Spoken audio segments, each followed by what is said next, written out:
ఏపీలో మరోసారి ఏపీ వాలంటీర్ల చిచ్చు రేగింది. 66 లక్షల ఓటర్ల పెన్షనర్లే టార్గెట్గా ఏపీ రాజకీయ పార్టీలు గేమ్ స్టార్ట్ చేశాయి. పెన్షన్ల పంపిణీ చుట్టూ పెద్ద డ్రామానే నడుస్తోంది. ఏపీలో ఎన్నికల టెన్షన్ కంటే పెన్షన్ టెన్షనే ఎక్కువైంది. కారణం పెన్షనర్ల నుంచి గ్రామ వాలంటీర్లను తాత్కాలికంగా విడదీయటమే. పెన్షన్ల డోర్ డెలివరీ నిషేధిస్తూ ఎలక్షన్ కమిషన్ ఇచ్చిన ఆర్డర్ కాపీతో సతమతమవుతున్నాయి అధికార విపక్షాలు. పెన్షనర్ల ఓటు బ్యాంకు ఎక్కడ దూరం అవుతుందో అని తెగ టెన్షన్ పడుతున్నాయి ఏపీ రాజకీయ పార్టీలు. పొలిటికల్ పార్టీల గేమ్ ప్లాన్ ఇలా ఉంటే మధ్యలో ఫూల్స్ అయ్యింది 66 లక్షల మంది పెన్షనర్లే.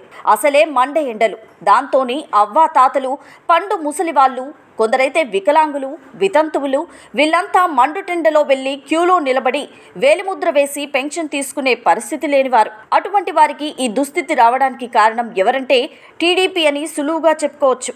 ఎవరు అవునన్నా ఎవరు కాదన్నా ప్రతిపక్ష రాజకీయ పార్టీల వల్లే పెన్షనర్లకు ఇంతటి కష్టం వచ్చింది.